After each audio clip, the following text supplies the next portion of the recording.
Verification করেছিল, আমাদের বাড়ি বাড়ি গিয়ে ভেরিফিকেশন করেছে, কারো কারো 1 থেকে 2 বার ভেরিফিকেশন হয়েছে, কিন্তু কোনো লাভ হয়নি।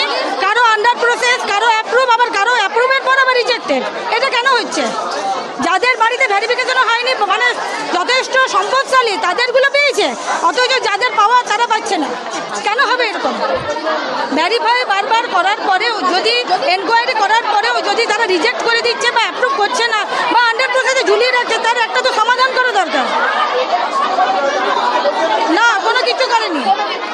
এখান থেকে আমরা বারবার এসেছি, কোনো সাহায্য পাইনি।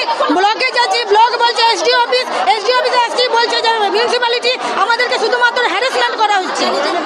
হ্যাঁ, অনলাইনে করেছি, বারবার ভেরিফিকেশন হয়েছে। হ্যাঁ, তারা আমাদের কিচ্ছু নেই, চাকরি নেই, বাড়ি নেই, কিচ্ছু নেই, তবু তাও সত্ত্বেও আমাদেরগুলো অ্যাপ্রুভ করছে না কেন? অথচ যাদের মানে কোটি কোটি রেলের সার্ভিস আছে, পেনশন পায়, কোটি কোটি টাকার জায়গা আছে, 3 তলা 4 তলা বাড়ি আছে, তারা পেয়েছে। অথচ আমার থেকে হয়তো আরও অনেক গরিব মায়েরা আছে, দিদিরা আছে, তারা পায়নি কেন? আমার নাম লক্ষ্মী মুখার্জি, 11 নম্বর ওয়ার্ড। হ্যাঁ, 11 নম্বর ওয়ার্ড।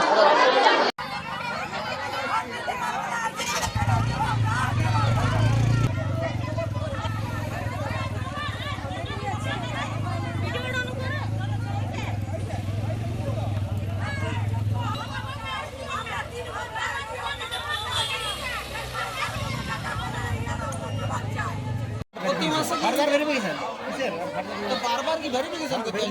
মেন্টাল টর্চার করছে না?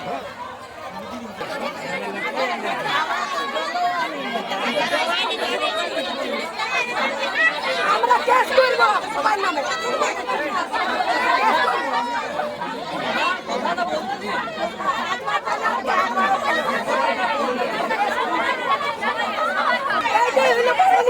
এই যে আমরা আসেছি।